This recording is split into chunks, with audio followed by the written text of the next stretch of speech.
żebym ja tak w podróży jadł po Afryce albo na Bliskim Wschodzie, to ważyłbym z 80 kg.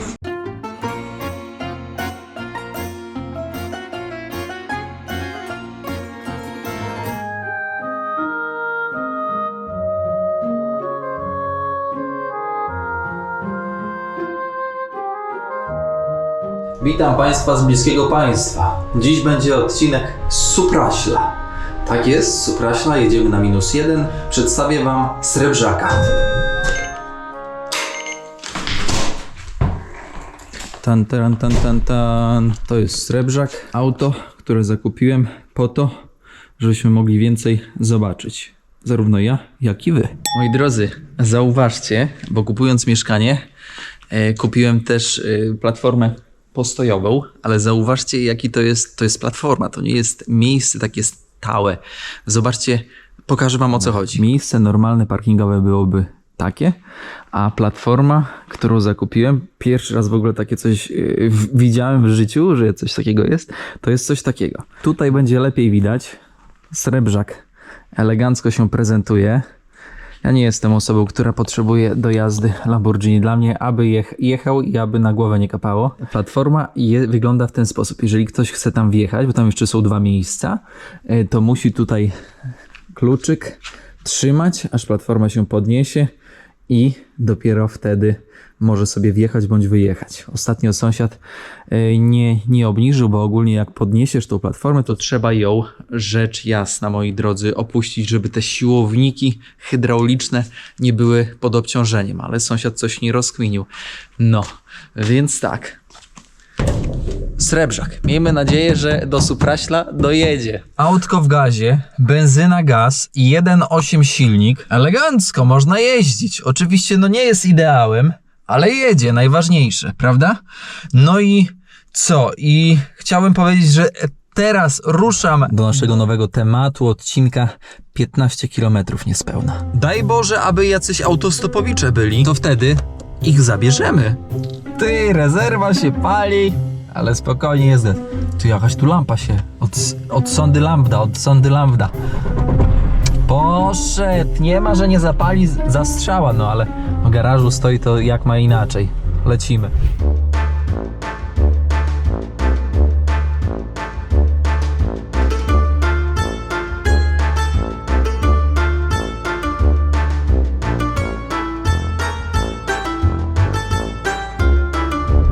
Jesteśmy już za Białymstokiem, to są Nowodworce. Zobaczcie, ile terenu wolnego, jak się rozbudowywują jakieś domki jednorodzinne. Myślę, że to w przeciągu kilku lat będzie zabudowane.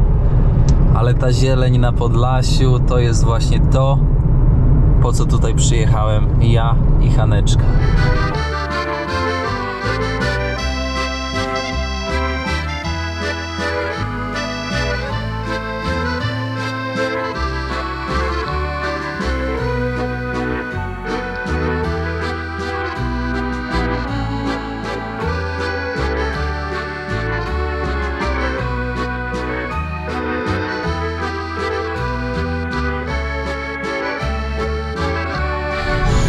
Supraśl. Dotarliśmy. Kierujemy się na parking i zaczynamy naszą lokalną podróż.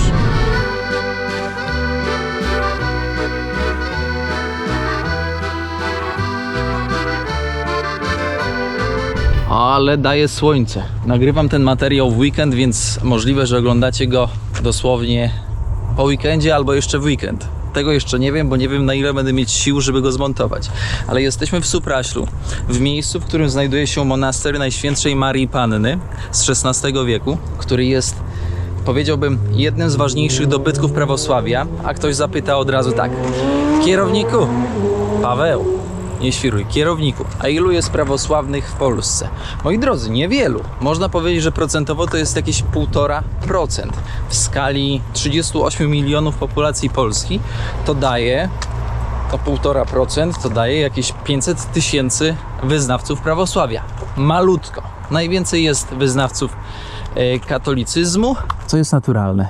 A my zabieramy się do środka. Chciałbym najbardziej Wam pokazać Muzeum Ikon, ponieważ jest to miejsce, które skupia najwięcej ikon prawosławnych w całej Polsce. Więc to już jest, moi drodzy, sztuka. Kilka ujęć tutaj na płocie z lokalnych wydarzeń. Proszę bardzo, tutaj moja sąsiadka z Siemiatycz, Justyna Gajko. Pozdrawiam Cię serdecznie, Justynko. Tutaj w ujęciu zimowej pory, scenerii zimowej, o, to by było lepiej. Baciuszka. No idziemy dalej. Słuchajcie, jestem w Supraślu, spotykam Ewelinę, która ogląda na YouTubie odcinki. Ewelino, Tak. nie jesteś stąd? Skąd jesteś? Jestem z Łodzi. Z Łodzi. Jak wrażenia ogólnie będąc w Supraślu? Bardzo fajnie, bardzo ciekawie, super jedzenie.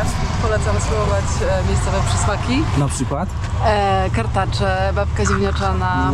Byłyśmy w takim barze Jarzębinkę Jarzębinka, bardzo Tak. znany. i zamówiłyśmy sobie różne przysmaki, były bardzo dobre. A później spaliśmy w namiocie, a dzisiaj zwiedzamy. A, super. Trzymajcie się, bardzo dziękuję. Ja idę teraz zwiedzać do Muzeum Ikon. Tak. Pa, trzymajcie się. Hej. Świat jest mały, moi drodzy. Afryka, Ameryka, Kambodża, Nigeria. Niezależnie gdzie, zawsze swoich ludzi spotkasz. Tylko jak tam wejść? Kierownik. Przeskakiwać nie będziemy u siebie na Włościach. Bo zaraz powiedzą, że jaki bandyta. Najpierw zabieram Was do Muzeum Ikon. Uważam, że to jest punkt, który koniecznie trzeba odwiedzić. Jest i psiulka, czarinka, supraska. Szanowni Państwo, to nie tutaj. Szukamy dalej. Jest dobrze, jest znak. Ale cichutko i pusto. No idealnie. To szuka ten, znajduje. I tak jest w życiu. Muzeum Ikon w Supraślu.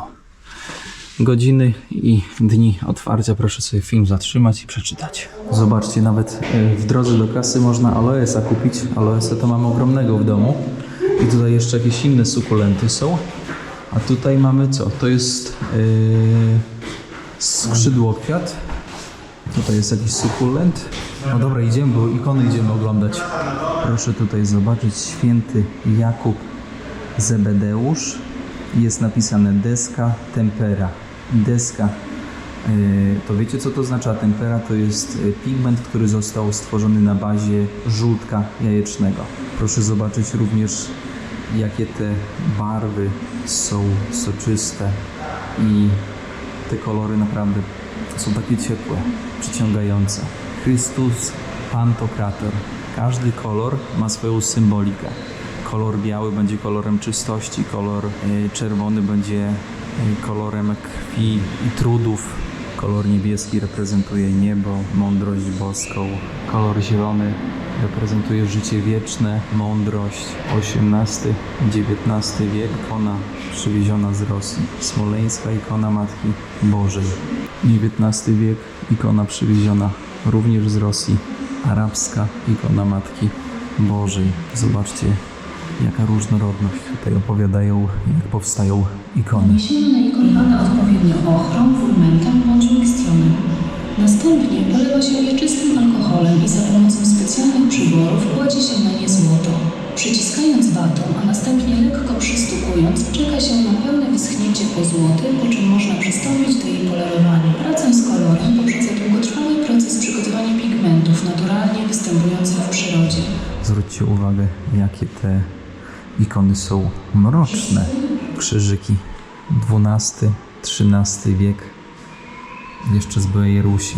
Tutaj na terenie aktualnego Podlasia. Są tu zawieszki takie, które możliwe, że nosicie również na swoich szyjach. Krzyż, czyli symbol, który definiuje takiego wyznania. No w sumie w dzisiejszym świecie religia to jest też wyzwanie. Podoba mi się ta prostota. Zobaczcie, jaki ja mam. Mój został kupiony ponad 20 lat temu na grabarce. Nie wiem, czy widać. Mam nadzieję, że widać. Musicie wiedzieć, że nanoszenie fresków jest o tyle trudną techniką, ponieważ pigment nanosi się na mokry tynk. Tutaj, więc jeżeli ten tynk zacznie wysychać, nie będzie już możliwości poprawienia, więc trzeba będzie to zeskrobać i od początku nałożyć mokry tynk, a następnie pigment. Na niektórych ikonach możecie zobaczyć różne napisy. To są napisy w języku starocerkiewnym, który, jeżeli ktoś zna język rosyjski, zna alfabet, cyrylicę, to poniekąd może sobie pozwolić na to, żeby rozszyfrować, co jest napisane. Na przykład tutaj Ny, I, K, I, Nikita. Święty Nikita, święty Nikita. Nie ma większej miłości od tej, gdy ktoś życie oddaje za przyjaciół swoich. Zobaczcie, jakie krzyże. 1854, Moskwa, Rosja. Jakie połączenie ceramiki, porcelany, mosiądzu. Też krzyż rosyjski. Tutaj mamy przeważający kolor czerwony, który mówi nam, symbolizuje nam mękę i cierpienie Jezusa Chrystusa. To nic innego jak krzyż pasyjny z 2017 roku. Pasja. Film. Przyznam szczerze, że ja nie oglądałem. A może urywkami, bo był po prostu, pamiętam, coś mi tak błyska, że był po prostu straszny. Wiem, że tutaj jest słabe światło i może ten obraz nie będzie taki zadowalający, ale sam fakt zobaczenia takich urokliwych pamiątek religijnych, które nawiązują do prawosławia, do staroobrzędowców, jest naprawdę czymś wartym uwagi. Tutaj mogę się mylić, ktoś może nie poprawić. Najprawdopodobniej jest to moment, w którym jest święcona woda. Przed poświęceniem wody ludzie nie wchodzą się kąpać do wody, bo woda musi być poświęcona i wygrzmiana. Nie wiem, czy w waszych domach też była taka zasada. Teraz jesteśmy w sali staroobrzędowców.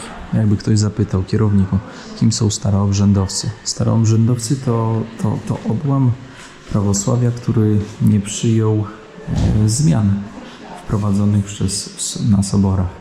I siłą rzeczy tak wygląda właśnie religia. Tutaj mamy tempurę, czyli mieszanie pigmentów naturalnych na bazie żółtka jaj.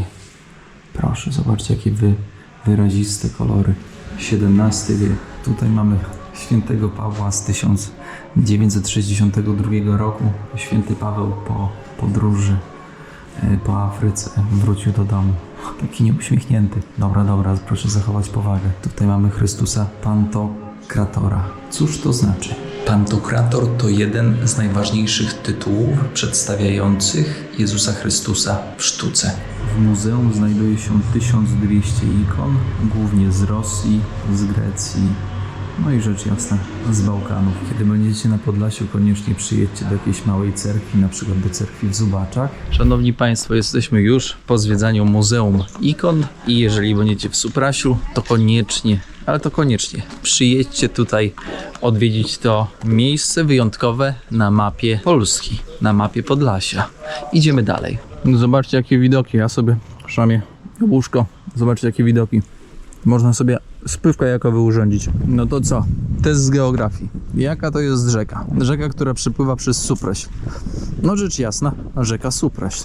Prawy dopływ Narwi. Długość około 102 km. Przyjemna rzeka do spływu kajakowego. O, tam widać kajaki. Nie wiem, czy widzicie, o tutaj. Ławra Supraska. I ktoś może zapytać, kierowniku, co to znaczy ławra? No i kierownik, czy chce, czy nie chce, musi wytłumaczyć. Prawosławny monaster Zwiastowania Najświętszej Marii Panny w Supraślu. No dobrze, zaraz ja wam wytłumaczę. Rzućcie okiem sobie, jak wygląda ławra. Teren ławry.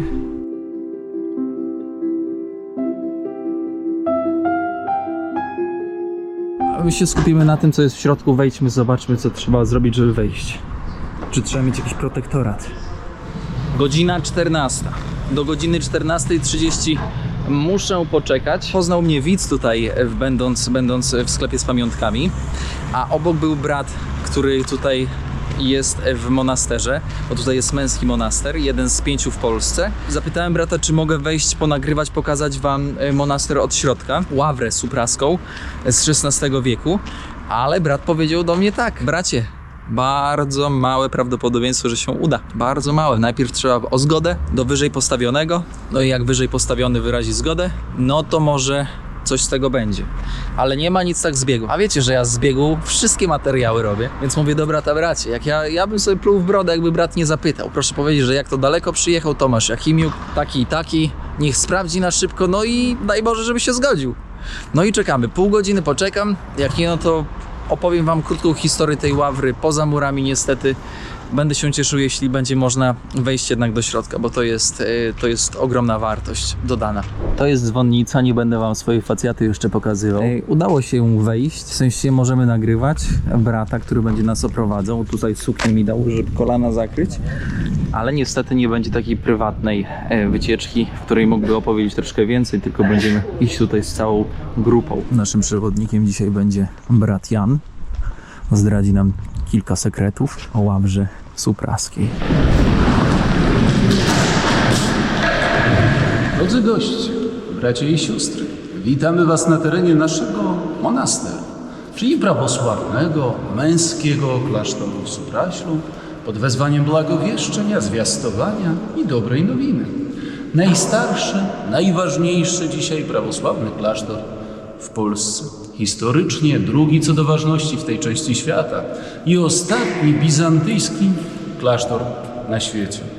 Bizantyjski oznacza wschodniorzymski, bo prawosławie tu na tej ziemi istnieje dzięki misji bizantyjskiej, cyryleo-metodiańskiej od XI stulecia. Nad wami żyrandol, który nazywany jest panikadion, okrąg światła, doskonałość światła, który symbolizuje wieczność chrześcijaństwa. Z jednej strony 12 apostołów, z drugiej z 12 proroków, a między nimi orzeł Rzymu, symbolizujący ochronę i władzę cesarzy rzymskich i bizantyjskich nad chrześcijaństwem. Burzyły ją wycofujące się oddziały niemieckie. Nie była to element działań wojennych, ale zemsta, wredność i podłość Niemców w stosunku do Polaków, czyli zniszczenie jej, aby ukarać nas za to, że z nimi walczyliśmy i nim się nie chcieliśmy podporządkować.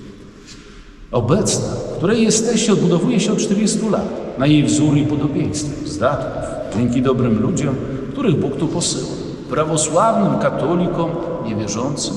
Za 40 lat odbudowano ją dzięki dobroci ludzi. No oczywiście, trzeba wspomnieć, że coś tam Państwu pomogło. Łączą nas sakramenty, wiara, święci, duchowość, a dzieli nas, aż wstyd powiedzieć, polityka, pieniądze i władza. Więc tu, wbrew polityce i pieniążkom, mówimy o duchowości, o miłości, o szacunku, gdzie katolik i prawosławny od 1000 lat żyje ze sobą razem, jako sąsiad z sąsiadem i brat z bratem. Więc ta świątynia miała chronić nie tylko mnichów, ale lokalną ludność tych wsi puszczańskich. Prawie 1,5 metra grubość ścian, 4 flankujące wieże łuczników broniące dostępu, 5 pięter, 3 nad ziemią, 2 pod. Na wyższych mieszkali kiedyś zakonnicy. Na 3. najwyższym była biblioteka i skryptorium. To tu działało najdłużej istniejące w Europie skryptorium, gdzie przepisywano i tłumaczono księgi. I jedna z największych bibliotek. Pod koniec XVI wieku, wedle spisu króla Zygmunta III Wazy, ta biblioteka tu zgromadzona była największa w Wielkim Księstwie Litewskim i 4. co do wielkości w stosunku do tych, które były w Polsce, czyli w Starej Koronie. Śpiewa w domu Bożym, modli się 2 razy, modli się podwójnie, więc śpiew nie jest dekoracją nabożeństw w kościołach i cerkwiach, ale szczerą, głęboką i piękną modlitwą wiernych ku chwale Bożej w świątyniach zanoszonych. I Prесвятой Bogorodicy, Maryi Supraśnej, słynie łaskami od 1509 roku. Dziś ma 11 swoich cudownych kopii. Spotkamy jej w cerkwiach prawosławnych i w kościołach katolickich. I tu się zaczyna przepiękna historia, która bardzo nie pasuje do polityki, ale najpiękniej tłumaczy nasze chrześcijaństwo. Od 5 stuleci w kościołach Supraska uzdrawia prawosławnych. Od 5 stuleci w cerkwiach daje łaski katolikom. No to gdzie ta różnica między nami? Skoro mamy jedną, tą samą Maryję Bogorodzicę. Czy w Suprasiu, Częstochowie, Rzymie, Kijowie, gdziekolwiek indziej. Jedną i tą samą. Mamy nas wszystkich. Trzeba wam też wiedzieć, że Matka Boża Supraska jest jedynym świętym wizerunkiem w polskiej historii, który otrzymuje najwyższe polskie odznaczenie. Order Orła Białego. Ustanowiony nie w Warszawie czy w Krakowie, ale tu, na naszym Podlasiu. 30 kilka kilometrów stąd, w wielkiej twierdzy dawnej Rzeczpospolitej, twierdzy Tykociu. To tam król August Mocny i polski Sejm zatwierdzili to piękne i dumne odznaczenie Polaków i zdecydowano jednomyślnie, że ten pierwszy order Orła Białego nie trafi do zasłużonego obywatela Polski, ale trafi do mnie z jakże pięknym przesłaniem. Broń nas, Maryjo Bogorodice, od Szwedom, Moskwy, altar. Łącz nas jako wschód i zachód pod Twoją opieką i Twoją ochroną i nigdy nas nie zostawia jako Rzeczpospolitą. Czyli łącz nas, broń nas, chroń, a nie dziel. Niestety mogę Wam pokazać tylko namalowane. Oryginał utraciliśmy. Klasztor bardzo mocno wycierpiał w czasie I wojny. Proszę zobaczyć, jaki imponujący ikonostas. Ikony pozłacane. Niestety nie mam możliwości brata Jana dopytać o więcej szczegółów, ponieważ jesteśmy większą grupą. Ale pokażę Wam tyle, ile mogę. Świeszczony jaszczykie. I tutaj można kupić świece. Świece są robione z wosku pszczelego, dlatego też mają charakterystyczny zapach w świątyniach. Ale pachnące. Bracie, jeśli ktoś zamawia ikonę, jak długo musi oczekiwać na stworzenie, na napisanie tej ikony? Zależy to od możliwości technicznych ikonografa, który to tworzy, ale przede wszystkim od jego nastawienia duchowego. Więc to te dwa czynniki muszą ze sobą, że tak powiem, zawsze współgrać. Podczas pisania ikony, ikonopiśca, tak można nazwać? Tak, ikonograf, ikonopisca Przez cały czas się modli? powinien. Za tych, którym tą ikonę wykonuje. Jeżeli jest prawdziwym ikonografem, to przynajmniej próbuje, stara się modlić się za tych, którzy o tą ikonę poprosili. I dlatego jego pierwsze słowa, kiedy ktoś zamawia ikonę, to nie kogo mam przedstawiać, czy za ile mam to zrobić, tylko za kogo i dlaczego mam się pomodlić. Jasne. To może trwać 6 miesięcy, 12 miesięcy A może trwać też i 3 tygodnie. i 3 tygodnie. Bardzo dziękujemy w imieniu moim i widzów za pokazanie, Ależ odkrycie Ławry Supraskiej. Brat Janusz. Brat Jan. Brat Jan, bardzo dziękujemy, bracie. Proszę. Moi drodzy, tyle ile mogłem, tyle wam pokazałem, więc uciekamy dalej zwiedzać Supraśl. Turystów, a turystów. Mamy weekend w końcu. Teraz będziemy się kierować do centrum Supraśla. Tam opowiem wam troszkę o kinematografii, która miała miejsce tutaj, w tej miejscowości. I oczywiście, rzecz jasna, musimy wskoczyć coś zjeść, tak, żeby było paliwo. Ale to coś nie może być czymś po prostu, tylko to musi być coś tradycyjnego. Czyli takie coś, złote coś. Powiem wam, że w Supraślu ciężko jest się zgubić. Naprawdę mała miejscowość, przyjemna na taki wyjazd, na taki, powiedziałbym, jednodniowy wyskok z Białegostoku. Idealnie sprawdzi się jako urozmaicenie wyjazdu. A idąc do centrum, tutaj po lewej stronie, jak się idzie od monasteru do centrum, jest tężnia solankowa. Tężnia służy w celach terapeutycznych. Zaraz będę wam tłumaczyć, o co chodzi.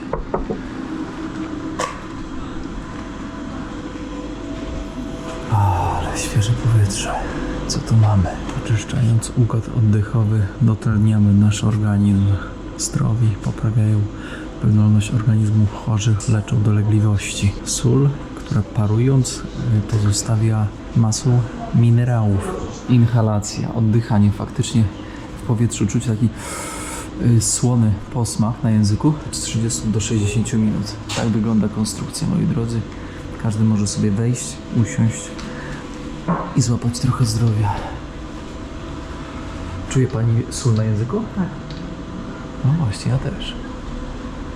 Nie wiem, czy dacie wiarę, ale to właśnie w Polsce po raz pierwszy takie inhalacje solne zostały wprowadzone w Wieliczce, moi drodzy. Więc jesteśmy prekursorami.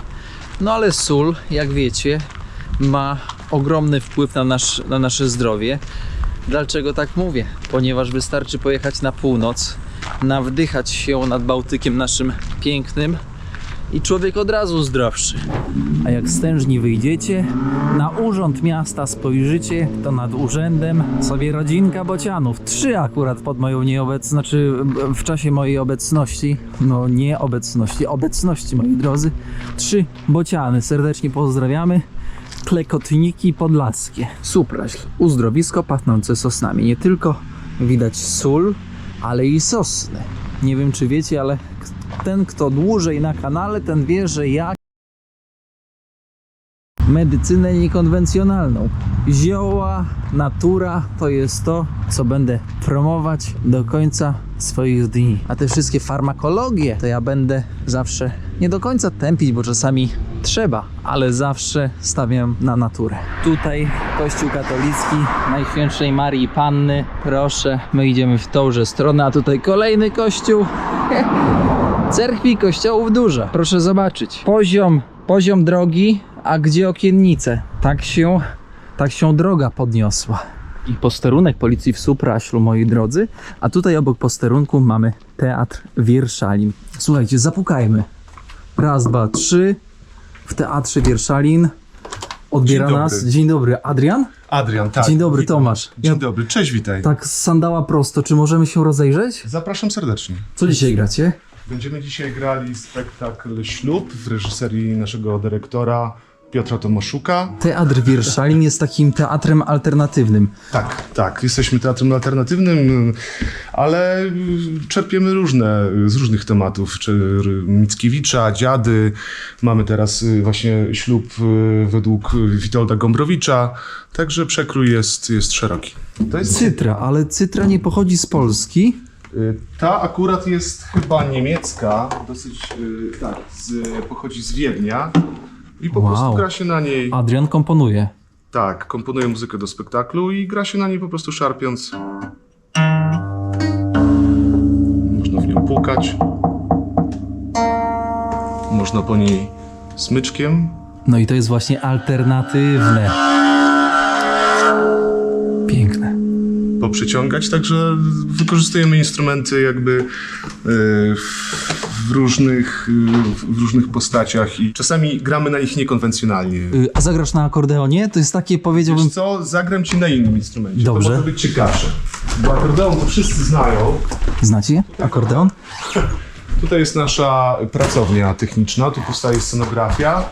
Jest taki artystyczny bałagan. No i o to chodzi. A powiedz, Adrianie, czy żeby kupić bilet przez internet, czy przychodzisz przed sztuką i jesteś? I tak. Lira Korbowa. Tu. Jesteś tu gdzieś? Ja wam wskażę kierunek. Tyn. To jest lira? To jest lira korbowa. Wow. To jest instrument, przypuśćmy tak XIII-XIV wiek. Znaczy ten egzemplarz jest współczesny, ale on się pojawił właśnie w tamtych czasach. Chodzili z nimi tak zwani dziadowie proszalni.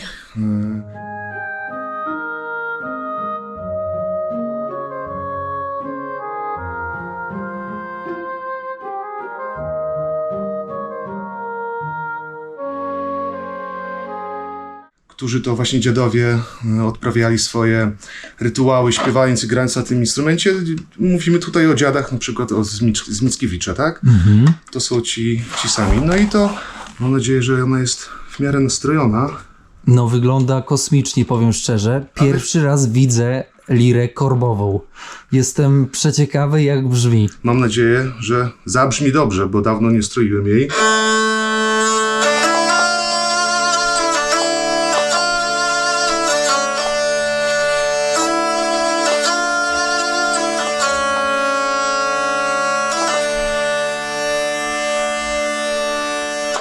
Wow, aż poczułem na plecach, wiesz, ciarki. Otwiera się i to jest system kołeczków, jak widzisz, to jest taka jakby klawiatura.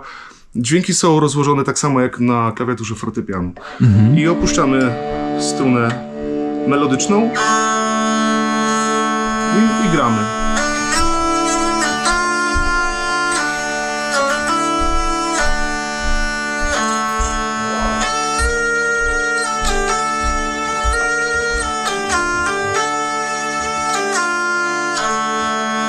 Ale to brzmi po prostu troszkę jak, wiesz, tak mongolsko, wiesz, taki Jest coś w tym, tak. To jest daleko wschodni. ciekawy pazur. dźwięk, który tak korzennie wyciąga i wibruje z człowieka. Super, bardzo dziękujemy. To była naprawdę wielka przyjemność. Dla nas również. Tak powiedziałbym z sandała przyszliśmy tutaj. Tu mamy resztę. Dzień dobry. Witam. Tomasz.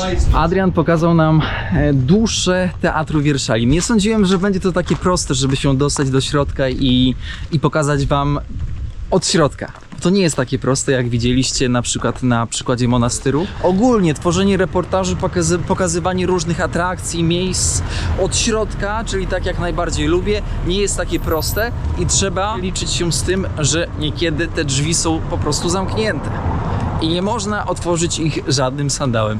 A ja, moi drodzy, uważam, że każdego praktycznie takiego vlogera, którego da się zweryfikować w internecie, no to powinni wpuszczać, bo to jest dobro, no. To jest promocja dla regionu, promocja dla miasta, promocja dla ludzi. Mam nadzieję, że przyjdziecie do Teatru Wierszalin. Zobaczcie, jak tutaj w Supraślu jest cicho. Przyjdziecie na jakiś spektakl, więc jak przyjdziecie, to pozdrówcie Adriana ode mnie, dobra? Chodzimy ulicami Supraśla i proszę, na domu zawieszona ikona Matki Boskiej. Ktoś zapyta, dlaczego? Dwa powody. Po pierwsze, chrześcijanie, katolicy, jak i prawosławni tak robią, po to, żeby domostwo dana ikona chroniła. No i po to, żeby też pokazać, że jest się osobą wierzącą i że jest się chrześcijaninem. Ale najważniejszy aspekt to jest właśnie aspekt ochrony domowników i domostwa. Szukam domu tkaczy. Chyba dobrze wypatrzyłem, a może i niedobrze. Czekajcie, tutaj coś mamy. Wyróżniony dom tkacza, zbudowany w połowie XIX wieku, wyróżniony w konkursie na najlepiej zachowany zabytek budownictwa drewnianego w województwie podlaskim w 2014 roku. Rzemiosło, tkactwo było przez lata ważnym elementem tutejszej pracy i kultury lokalnej. Nie da się wejść, albo ja nie potrafię, więc idę coś zjeść. Ale nie, zanim pójdę jeszcze coś zjeść, o, dom tkaczy, jednak tutaj. To zanim pójdę jeszcze coś zjeść, to idziemy do centrum, może już jesteśmy w centrum, ale się nie orientuję i opowiem wam o kinematografii związanej z Supraślem. Stare zdjęcia, może podpisane, może nie, jednak nie będziemy się na obecny moment, ale nie, no tak mnie przyciągnęła ta fotografia portretowa. Któż to jest? Jan i Konstancja Pietroniuk, 1890. Idziemy tutaj prosto i w prawo. Szanowni Państwo, zaraz tutaj będzie miejscóweczka. A, pięknie.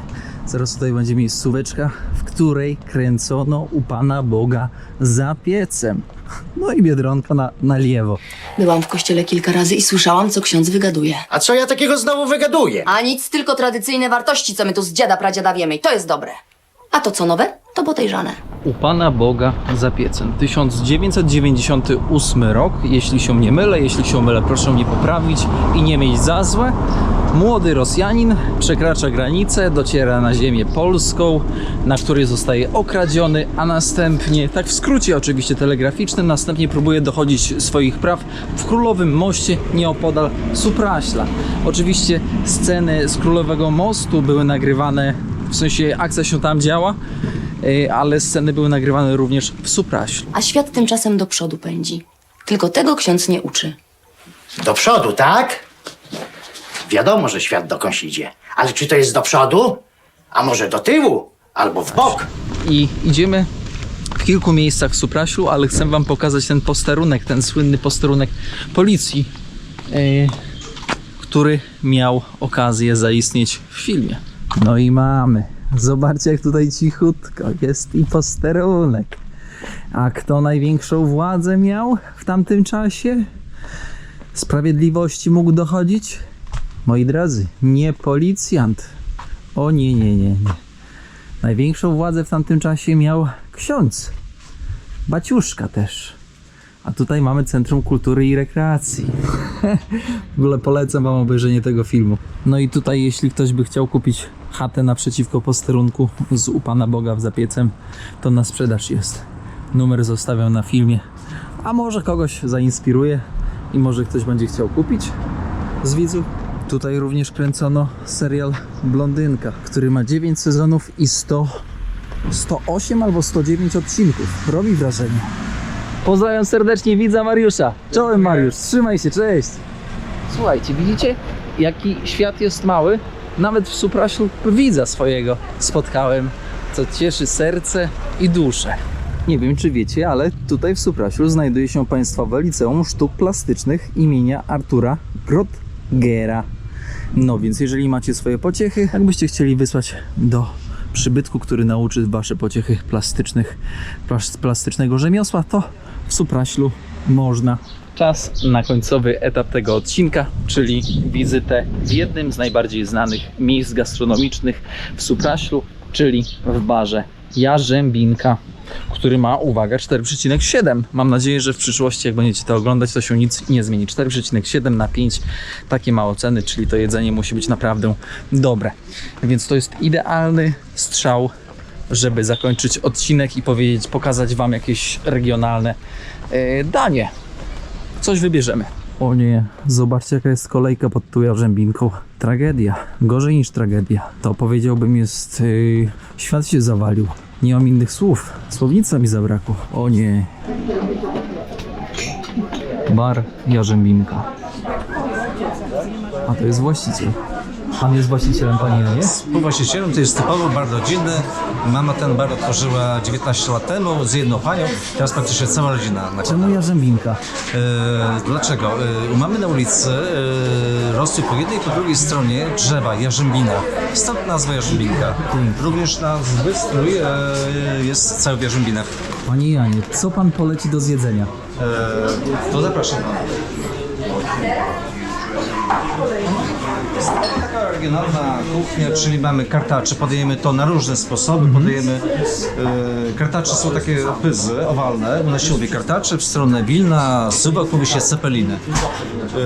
My robimy klasycznie, czyli mięso jest w środku mielone wieprzowo-wołowe, struktura zewnętrzna kartacza to są ziemniaki i tarkowane i gotowane, oczywiście z tego się robi ciasto w odpowiedniej proporcji. Klasyczny zestaw jest posypywany okrasą, to jest tutaj. Okrasy z paryczkami. Kolejna wersja jest polowana sosem grzybowym, kurkowym. Jest też wersja na chrupiąco, czyli krojone, podsmażane. Polecam wziąć podpiwek w oczekiwaniu na jedzonko. Na zdrowie.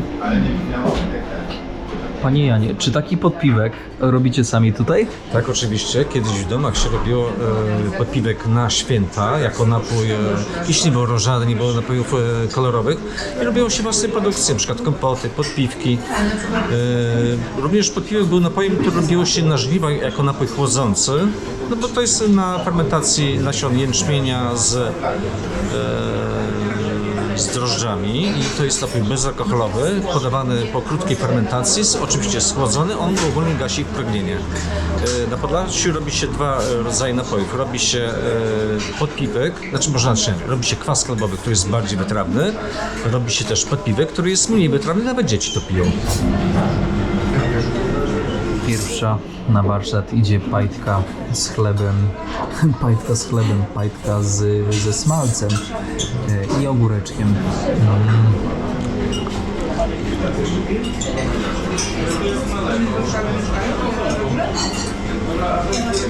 Nie zamówiłem kartacza bądź babki ziemniaczanej, bo na pierwszym odcinku jedliśmy to. Mistrzostwo. Ja to lubię. Lubię takie smakołyki. Pajtka ze smalcem wyśmienita. Teraz przyszedł już żurek. Żurek z babką. Żebym ja tak w podróży jadł po Afryce albo na Bliskim Wschodzie, to ważyłbym z 80 kg. Spróbujmy babkę. Ale pachnąca, aromatyczna.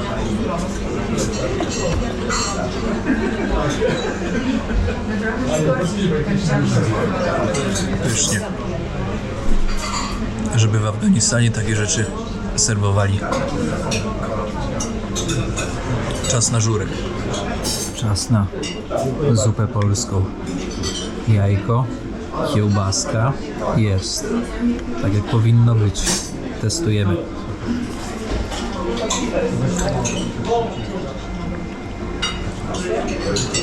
Żurkowy, swojska, podlaska kuchnia.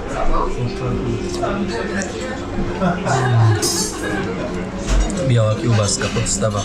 Czy można pomaczać babkę z żurkiem? Możliwe, że łamie jakąś kanwę kulinarną, ale trzeba alternatywne rzeczy próbować. Polecam zamoczyć.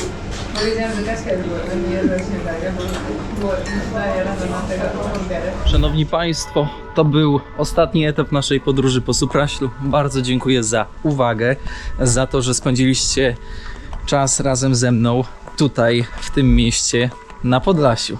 Jeśli macie inne propozycje miast bądź osób, z którymi mógłbym porozmawiać i pokazać Wam na odcinku, to z przyjemnością usłyszę je w komentarzach. A tymczasem dziękuję bohaterom, którzy się napatoczyli, których los zesłał na dzisiejszy odcinek. Dziękuję Wam raz jeszcze i co? Łapeczka, komentarz, podanie odcinka dalej, czyli tak zwana poczta sandałowa, jak najbardziej będzie ok. Trzymajcie się, serdecznie pozdrawiam z Supraśla. Czołem!